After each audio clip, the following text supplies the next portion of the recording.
Hola, ¿qué tal amigos? Bienvenidos a un nuevo video de Mira cómo hacerlo. En el video de hoy aprenderemos a cómo activar McAfee Antivirus.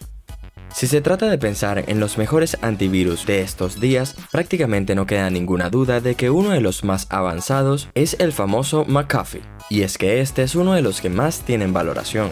Y es que este antivirus tiene ya bastante tiempo en el mercado.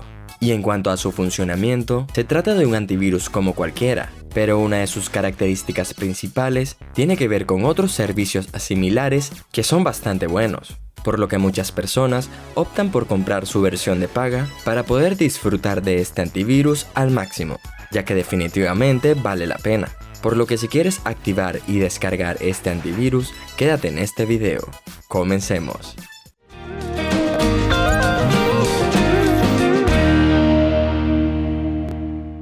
Pues bien, para activarla en tu ordenador lo primero que vas a necesitar es tener una cuenta de usuario, o sea que te debes registrar previamente. Aunque si no tienes la cuenta, déjame decirte que es bastante sencillo.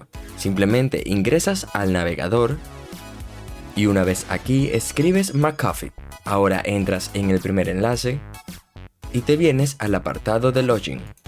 Acá, como no tienes cuenta, le das a registrar ahora.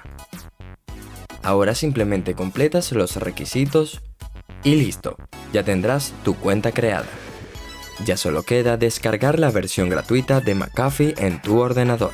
Y cuando termine la instalación aparecerá una nueva ventana para que actives tu copia.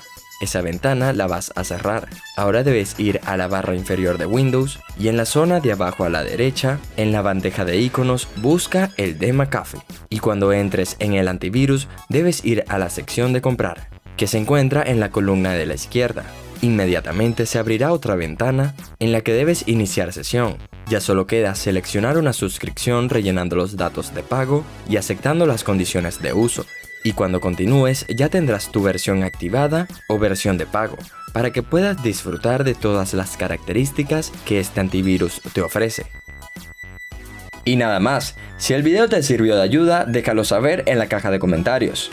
No olvides suscribirte, activar la campanita y dejar tu like. También te invito a pasar por nuestra página web, donde encontrarás mucho contenido interesante sobre el mundo de la tecnología. Un saludo y adiós.